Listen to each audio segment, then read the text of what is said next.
The massive space station called Nexus Prime floated in the darkness between stars. It was huge, bigger than Earth's largest cities. Lights blinked across its metal surface like tiny stars. Ships from hundreds of different worlds docked at its many ports. Today was special. Today, the Galactic Council would decide if humans could join them. Ambassador Sarah Chen stood in the waiting room outside the main council chamber. She wore Earth's finest diplomatic uniform, dark blue with small silver stars. Her hand shook just a little as she held the data tablet containing humanity's application. Behind her stood 12 other humans, Earth's best diplomats and scientists. They had traveled for months to reach this place. "Remember," Chen whispered to her team, "we represent all of humanity today. 7 billion people are watching this broadcast back home." The doors opened with a soft hiss. A tall, thin alien with blue skin and 4 arms gestured for them to enter. The council chamber was enormous. Hundreds of beings sat in curved rows that rose up like a giant bowl. Some looked almost human. Others were so strange that Chen had to focus not to stare. There were creatures with tentacles instead of arms, beings made of what looked like living crystal, and others that seemed to float in tanks of glowing liquid. At the center of the chamber stood a single platform. Chen walked to it, her footsteps echoing in the vast space. She could feel thousands of alien eyes watching her every move. "Honored members of the Galactic Council," Chen began, her voice carried by hidden speakers to every corner of the chamber. "I am Ambassador Sarah Chen, speaking for the people of Earth. We come before you today with hope and respect." She activated her data tablet. Holographic images appeared above the platform, showing Earth's blue oceans and green continents. "Humanity has achieved much in our short time. We have ended war on our world. We have cured diseases that once killed millions. We have learned to work together despite our differences." The images changed, showing human cities, laboratories, and space stations. "We have built cities that reach the clouds and tunnels that cross ocean floors. We have visited our moon and sent machines to explore our solar system. We have learned to speak with dolphins and whales. We have created art and music that moves the heart." Some of the aliens leaned forward, interested.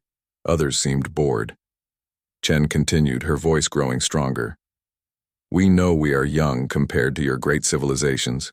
We know we have made mistakes, but we have learned from them. We offer our friendship, our knowledge, and our promise to follow galactic law."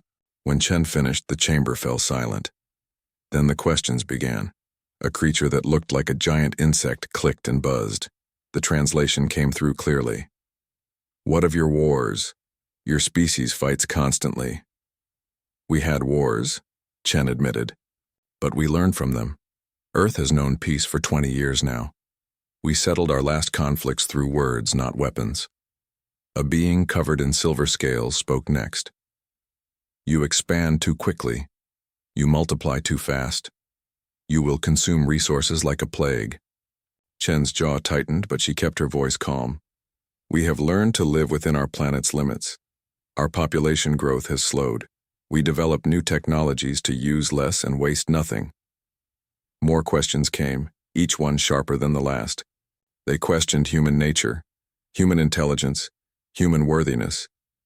With each question, Chen felt her hope fading. These beings had already made up their minds. Finally, the council leader stood. She was tall and graceful, with pale white skin and large black eyes. Her species, the Veltar, were known for their wisdom and fairness. Chen felt a small spark of hope as the leader raised her hand for silence. "The Galactic Council has heard Earth's application," the leader announced. "We have reviewed your history, your achievements, and your promises. We have debated long about this decision." Chen held her breath. Behind her, she could hear the quiet breathing of her team. Back on Earth, billions of people were watching and waiting. "However," the leader continued, "we find that humanity is not ready for membership in our council. You are too young as a spacefaring species, too unpredictable, too aggressive. Your history shows a pattern of violence and conquest. You expand too rapidly and consume too much." The words hit Chen like physical blows. Around the chamber, many aliens nodded in agreement. Some looked almost smug. The leader was not finished. Perhaps in a few hundred years, when your species has matured, you may apply again. Until then, Earth will remain outside our community. This decision is final. The vote was called. Red lights began appearing on the walls, each one representing a no vote. Chen watched in growing horror as more and more red lights appeared. When the count finished, it was overwhelming. Only 17 green lights showed yes votes out of nearly 400 council members. The application is rejected, the leader announced. The humans will now be escorted from this chamber. Security guards approached, not threatening but firm. Chen looked around the chamber one last time. Some aliens looked sorry. Most looked relieved. A few looked pleased that the dangerous humans were being sent away. As they walked toward the exit, Chen heard whispered comments from the alien observers. Too primitive. Thank goodness. They would have caused nothing but trouble. Violent creatures. The heavy doors closed behind them with a final sound. In the corridor, Chen's team stood in shocked silence. They had prepared for questions, for delays, maybe for a conditional acceptance. They had not prepared for such complete rejection. "Ma'am," said Dr. Rodriguez, Earth's top scientist. "What, do we tell them back home?" Chen looked at the communication device on her wrist. She knew that everything had been broadcast live to Earth. 7 billion people had just watched their representatives be dismissed like children, applying to join an adults club. "We tell them the truth," Chen said quietly. "We tell them that we offered friendship and were told we weren't good enough." As their ship prepared to leave Nexus Prime, Chen stood at the observation window. The great station grew smaller as they moved away. Somewhere inside that station, hundreds of species lived and worked together in peace. Humans were not welcome among them. But as Chen watched the station disappear into the darkness, she thought about Earth. She thought about the human spirit that had survived ice ages and plagues, that had turned deserts into gardens, and reached for the stars despite every obstacle. The Galactic Council had made their decision about humanity. Now humanity would make their decision about the galaxy. The ship turned toward home, carrying news that would change everything. Behind them, the aliens of the Galactic Council returned, to their business confident they had made the right choice. They had no idea what was coming. Earth had offered friendship. Earth had been rejected. What happened next would be up to humanity alone. The journey back to Earth took 3 weeks. 3 weeks of silence in the diplomatic ship as Ambassador Chen and her team tried to process what had happened. 3 weeks of knowing that back home, 7 billion people were waiting for answers that no one wanted to give. When they finally reached Earth's orbital station, Chen could see the changes immediately. Military ships that had been in dock were gone. Construction crews worked around the clock on new platforms. Everything moved with urgent purpose. President Martinez met them at the docking bay. Her face was grim, her usual smile nowhere to be seen. "Sarah," she said quietly, embracing the ambassador. "You did everything you could." "It wasn't enough," Chen replied. "They had decided before we even spoke. We were just going through the motions." "I know," Martinez said. "We all watched. Every word, every insult, every dismissive look. The whole world saw how they treated us. They walked through corridors filled with activity. Technicians ran between rooms carrying equipment. Officers spoke in hushed, urgent tones. The space station felt like a military base preparing for war, not a peaceful diplomatic outpost. "What's happening here?" Chen asked. Martinez stopped walking and turned to face her. "We're responding to their message, Sarah. They told us we weren't civilized enough for their club. They told us we were too young, too aggressive, too dangerous." Her voice grew harder. Maybe they were right. In the main conference room, Earth's leadership had gathered. Military commanders, scientists, industrial leaders, and representatives from every major nation sat around a massive table. Chen recognized most of them, but their faces looked different now, harder, more determined. General Harrison stood as they entered. He was Earth's top military strategist, a man who had helped end the last wars through superior tactics, not superior firepower. "Ambassador," he said with a slight nod. "We need to know everything. Every word they said, every reaction you saw, every detail about their technology and defenses." "Defenses?" Chen asked. "Why do you need to know about their defenses?" "Because," President Martinez said, taking her seat at the head of the table. We're going to give them exactly what they expect from humanity. The briefing lasted 6 hours. Chen and her team answered every question, described every detail, analyzed every moment of their time at Nexus Prime. As they spoke, Chen began to understand what was happening. The maps on the walls weren't showing trade routes or diplomatic missions. They were showing expansion paths and strategic positions. You're planning to invade them? Chen asked in shock. No, said Dr. Sarah Webb, Earth's head of xenobiology. We're planning to expand. The galaxy is vast, Sarah. Millions of star systems, thousands of habitable worlds. The Galactic Council controls maybe 10% of it. The rest is empty space waiting for someone brave enough to claim it. Martinez stood and walked to the main display screen. It showed a 3-dimensional map of the local galactic region. Blue dots marked council worlds. Red dots marked human targets. There were a lot of red dots. They judge us by our past, Martinez said.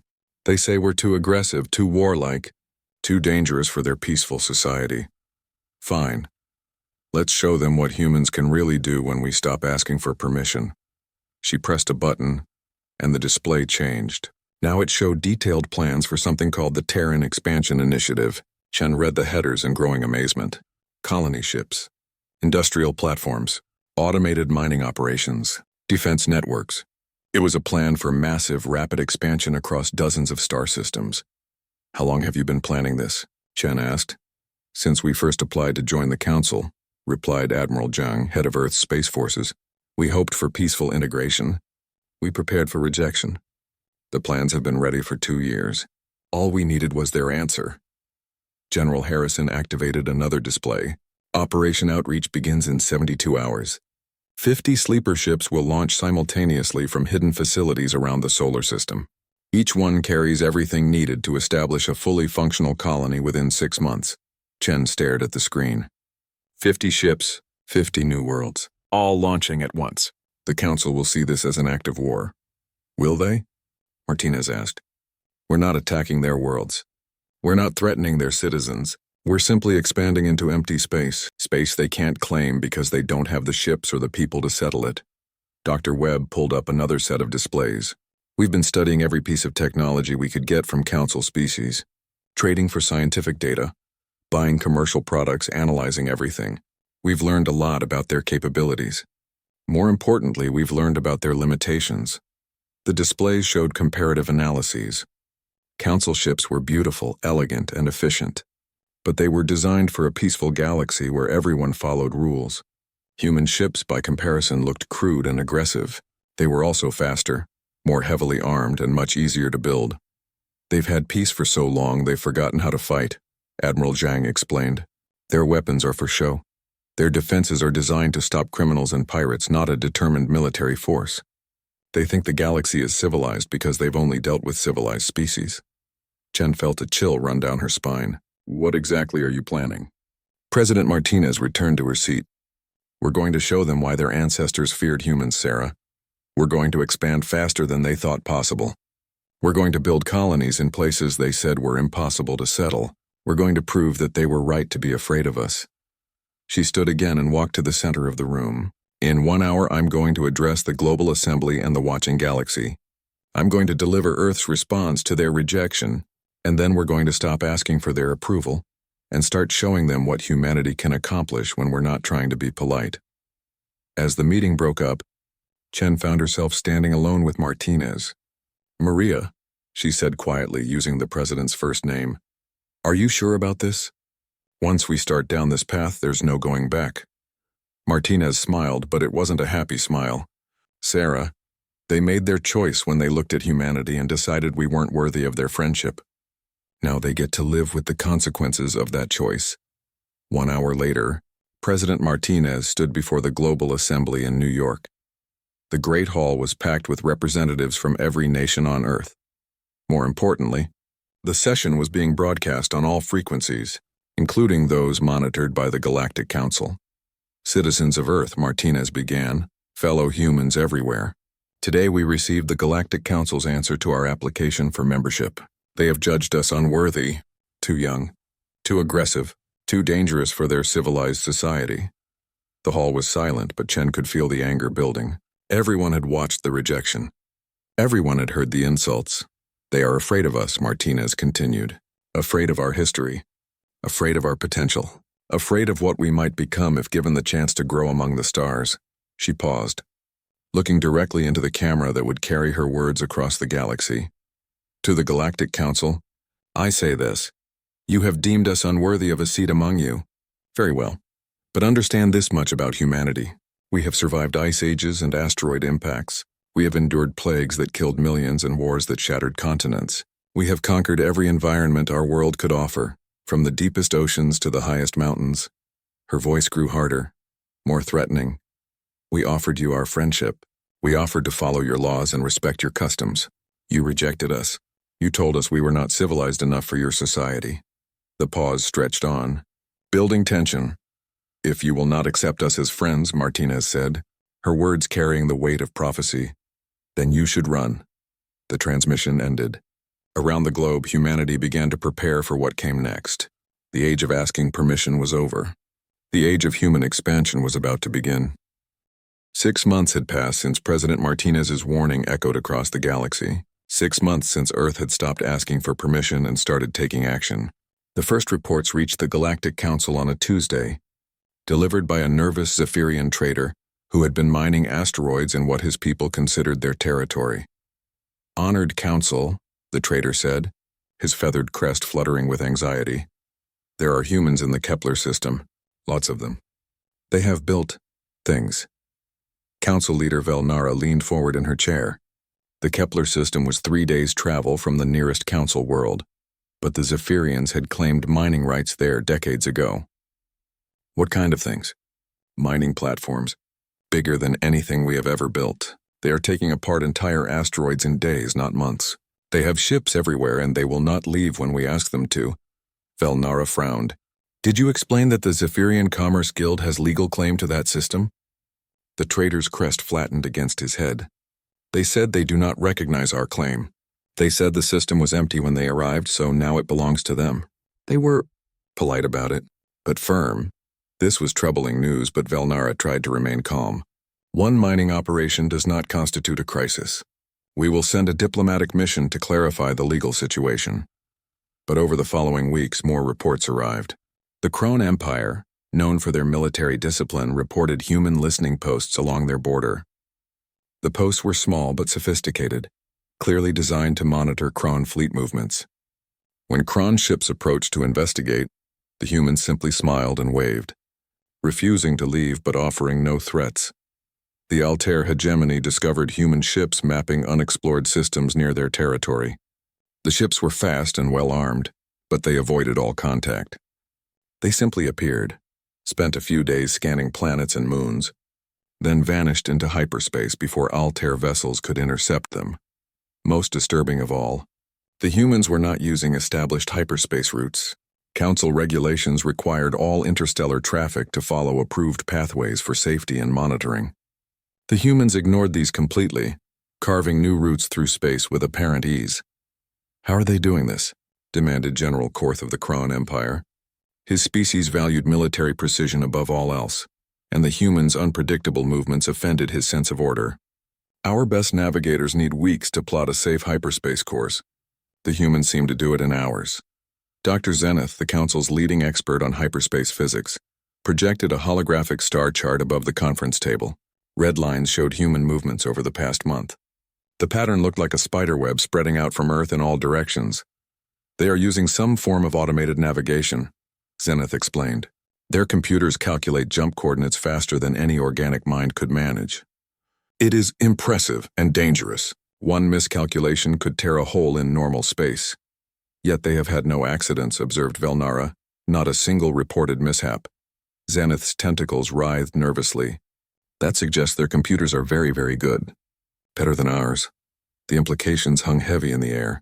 The Galactic Council had rejected humanity, partly because they seemed too primitive, too young to handle advanced technology safely. But humans were apparently handling it better than species who had been spacefaring for millennia. As the weeks passed, the scope of human expansion became clear. They were not just exploring or mining. They were building Massive construction projects appeared in system after system. Orbital platforms, manufacturing facilities, defensive installations. The humans worked with mechanical efficiency, turning barren worlds into industrial centers at frightening speed. The Viler Collective, a peaceful species of plant-like beings, made contact with a human colony ship in the Vega system. Their report to the Council was deeply unsettling. The humans were friendly, the Viler representative said, her flower-like head swaying as she spoke. They offered to share star charts and scientific data. But their ship, honored Council, their ship was a monster. She activated a holographic display showing the human vessel. It was enormous, 20 times larger than any Council ship. Its hull was covered in defensive weapons and mining equipment. Docking bays could hold dozens of smaller vessels. They called it a colony ship, the Viler continued. But it carried 10,000 humans and everything needed to build a complete industrial civilization. Manufacturing plants, automated factories, terraforming equipment, defensive systems. They could turn an empty planet into a major world within months. Velnara studied the image. How many of these ships do they have? Unknown, honored Council. But we detected similar energy signatures in 17 other systems during our journey home. 17 systems, each with a colony ship that could build an industrial world from nothing.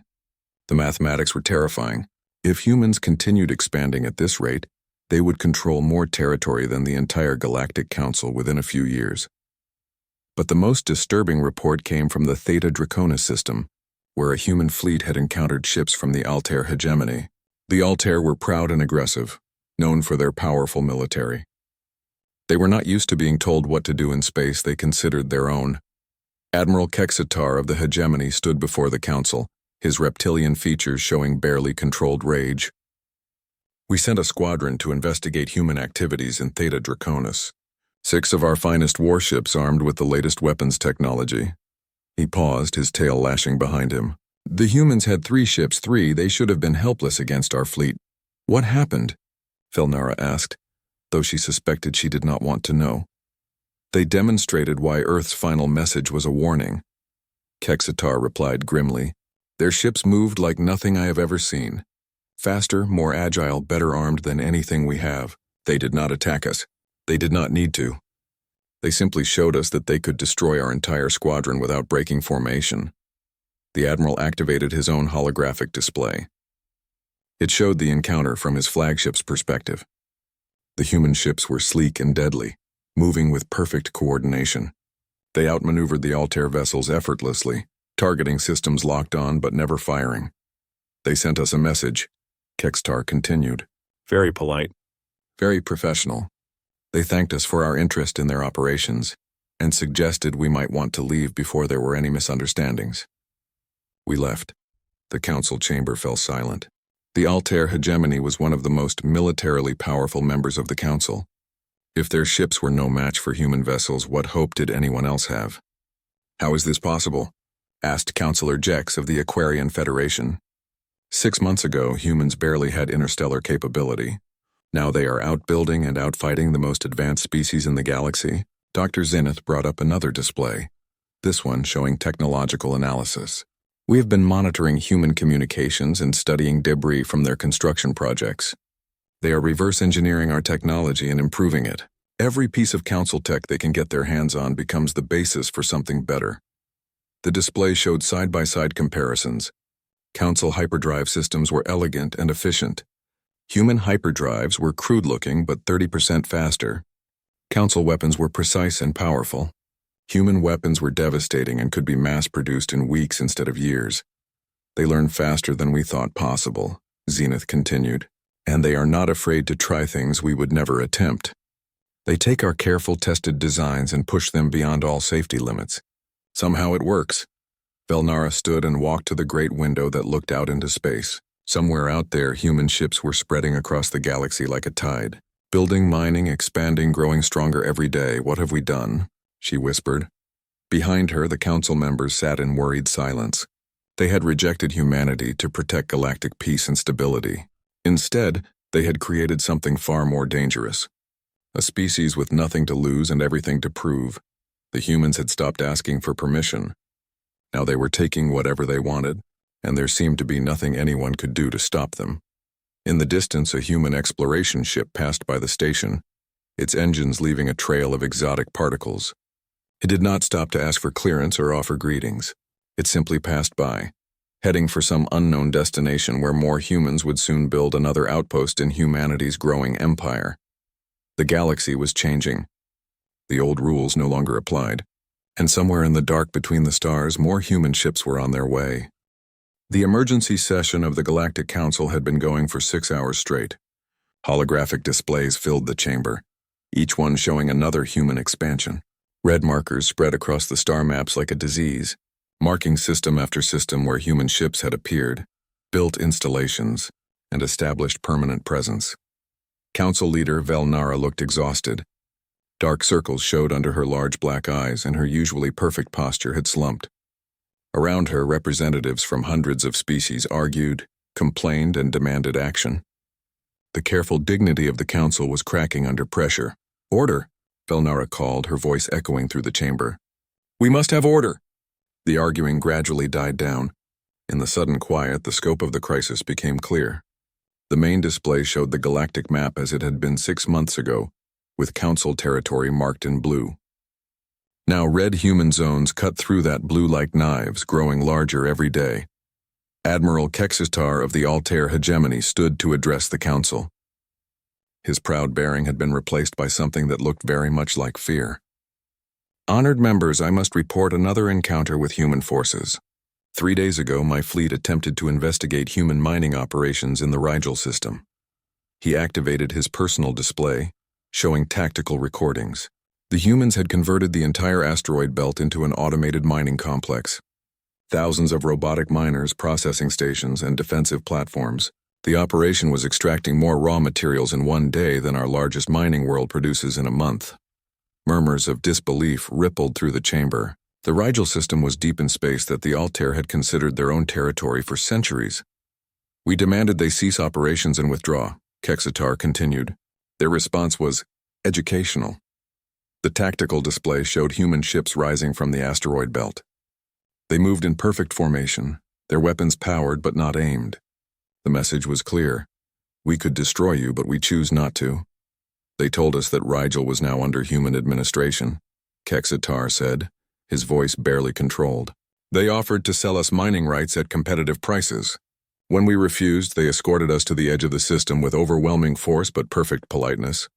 General Korth of the Krone Empire slammed his armored fist on his chair's armrest. "This cannot continue. They are making a mockery of galactic law." "What law?" asked Dr. Zenith, her tentacles writhing with agitation. "They are not attacking our worlds. They are not harming our citizens.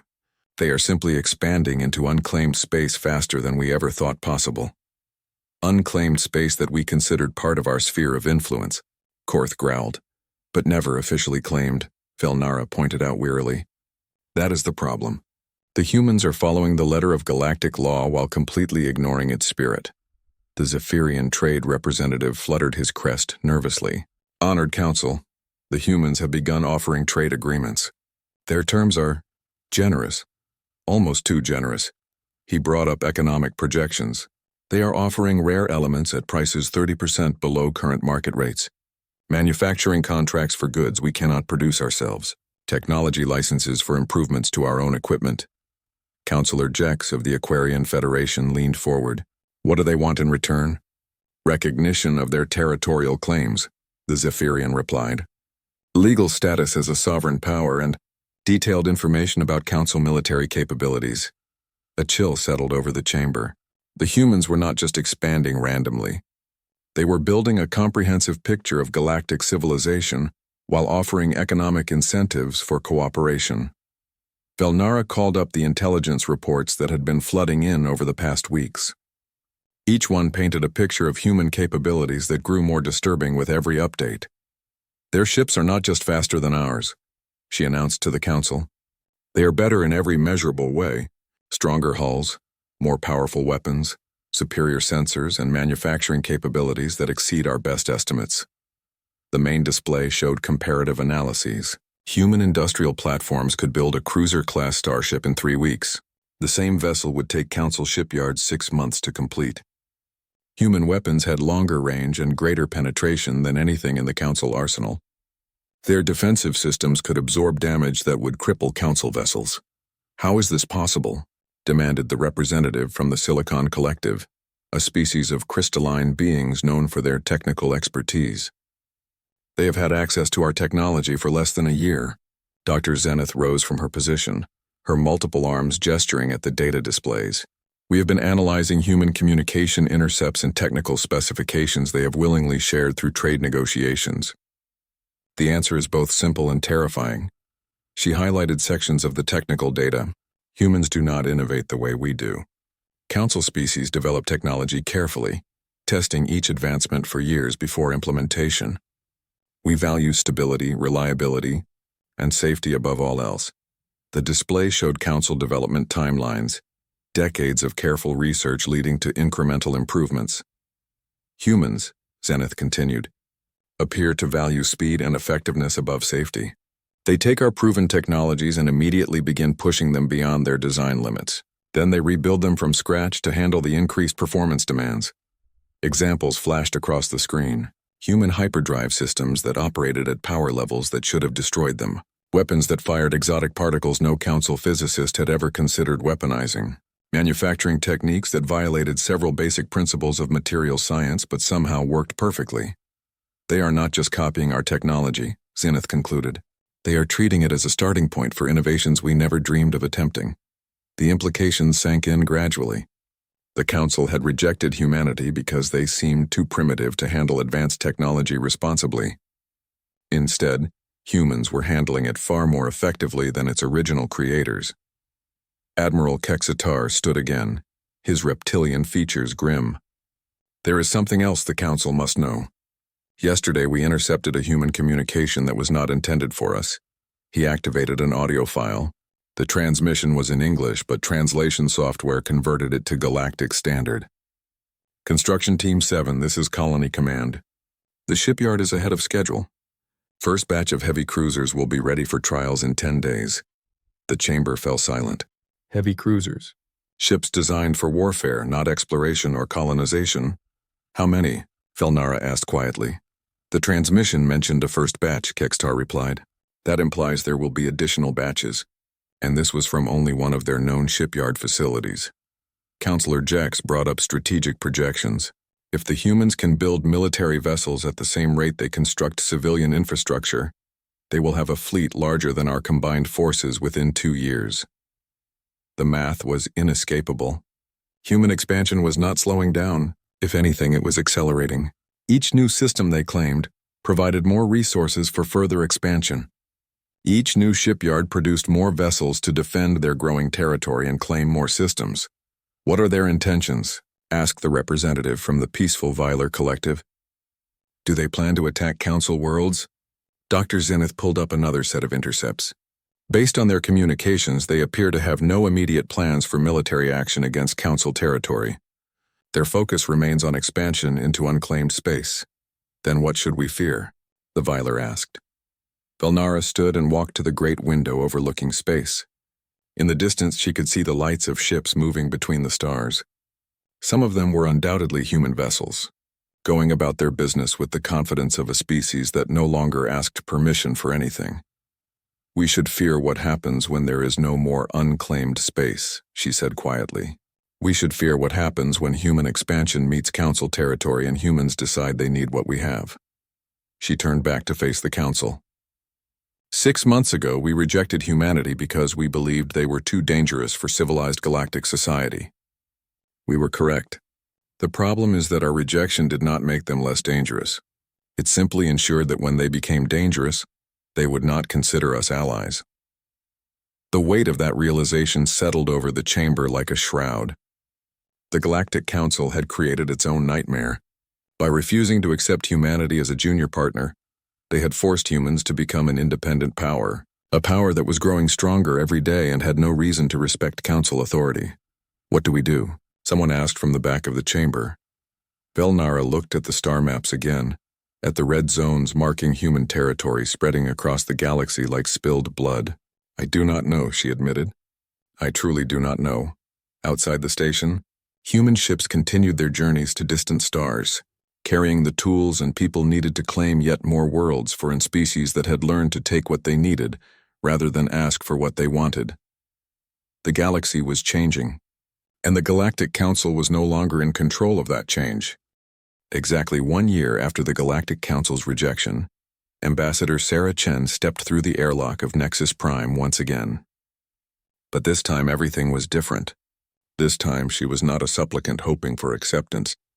This time, she represented the fastest-growing power in known space. The station looked the same from the outside, but Chen could feel the change in atmosphere immediately. Where before there had been casual dismissal of the primitive humans, now there was tension. Security was heavier. Conversation stopped when she passed. Alien beings who had once ignored her existence now watched her every move with barely concealed nervousness. Her escort was the same blue-skinned alien who had led her to the chamber a year ago. But his forearms shook slightly as he walked, and he kept glancing at her as if she might suddenly become dangerous. "Ambassador Chen," he said in Galactic Standard, his voice carefully neutral. "The Council is honored by your return," Chen smiled politely. "Thank you. I hope this meeting will be more productive than our last one." The escort's skin color shifted to a paler blue. Everyone in the galaxy had heard recordings of that last meeting. Everyone knew what had followed. The council chamber was packed. Every seat was filled, and additional beings stood along the walls. Representatives from species Chen had never seen before were present, drawn by curiosity or concern about the human situation. The atmosphere was electric with tension, but the most telling change was in the chamber's layout. A year ago, Chen had stood alone on a platform in the center, looking up at hundreds of alien faces judging her worthiness. Today, a proper diplomatic table had been set up on the main floor. 2 chairs sat on opposite sides, marking this as a meeting between equals. Council leader Velnara rose as Chen entered. The Veltar looked older, more tired than Chen remembered. The stress of the past year showed in the slump of her shoulders and the darkness around her large black eyes. "Ambassador Chen," Velnara said formally, "welcome back to Nexus Prime." "Thank you, Council Leader," Chen replied, taking her seat at the diplomatic table. "I bring greetings from Earth and the Terran Colonial Administration." A ripple of unease passed through the chamber. The Terran Colonial Administration, not Earth's government, but the organization that now controlled human expansion across dozens of star systems. Velnara sat across from Chen, her movements careful and measured.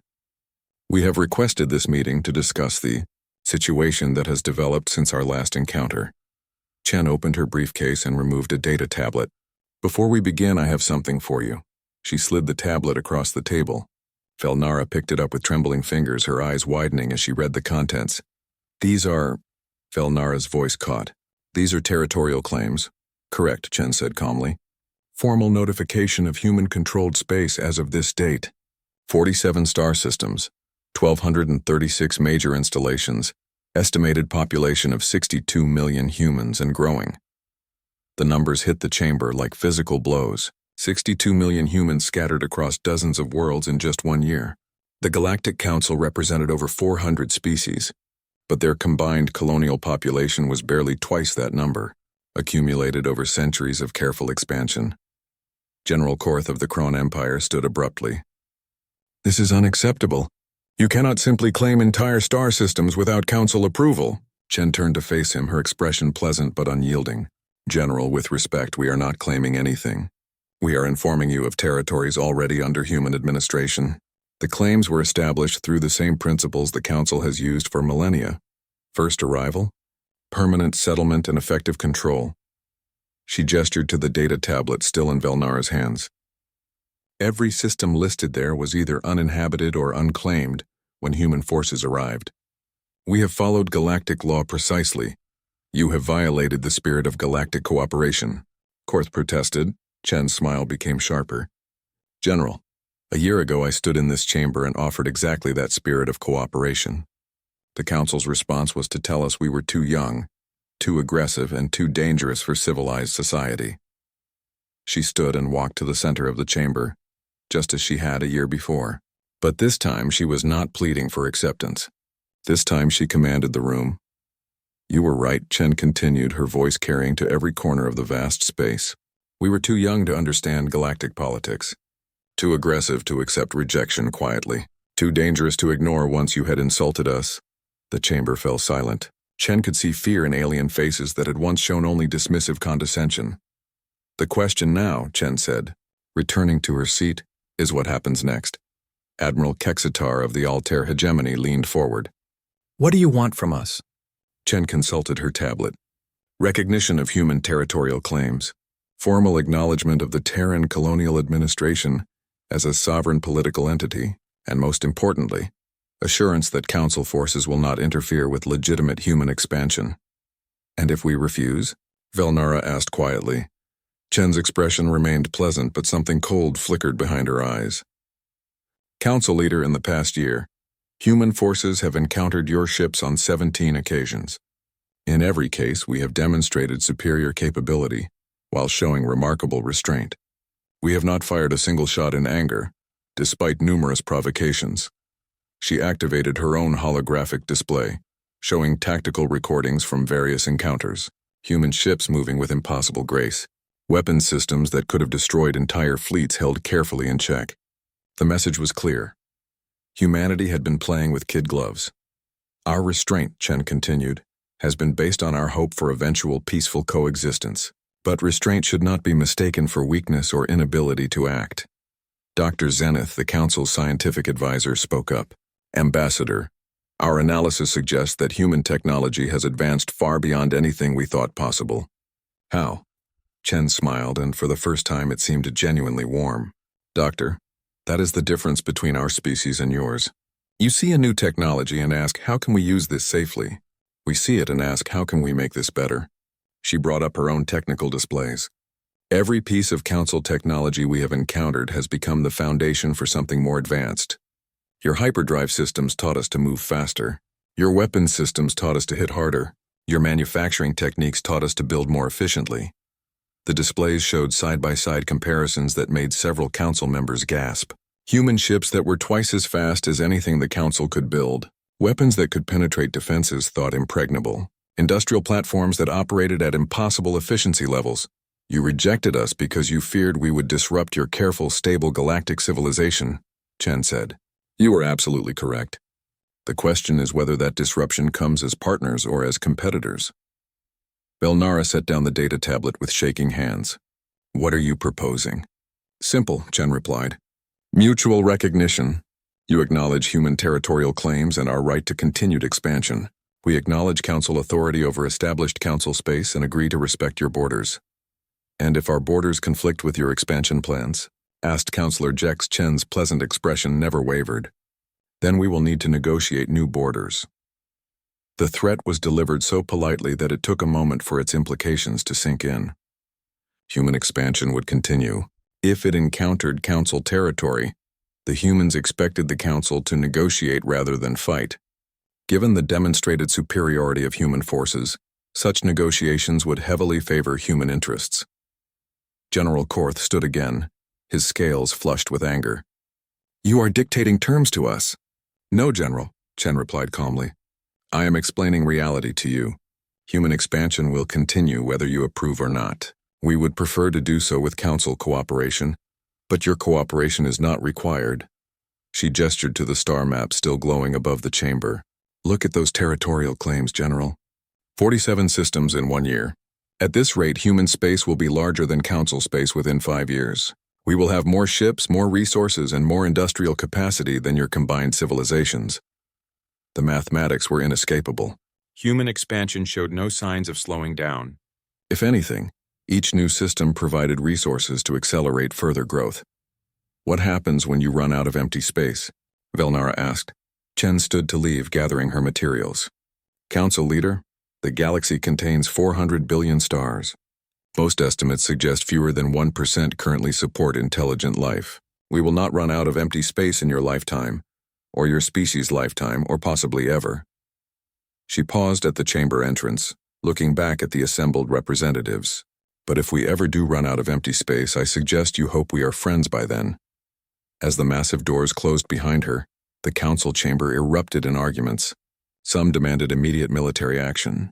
Others called for diplomatic engagement. A few suggested surrender was inevitable. Thank you for watching and comment for next part.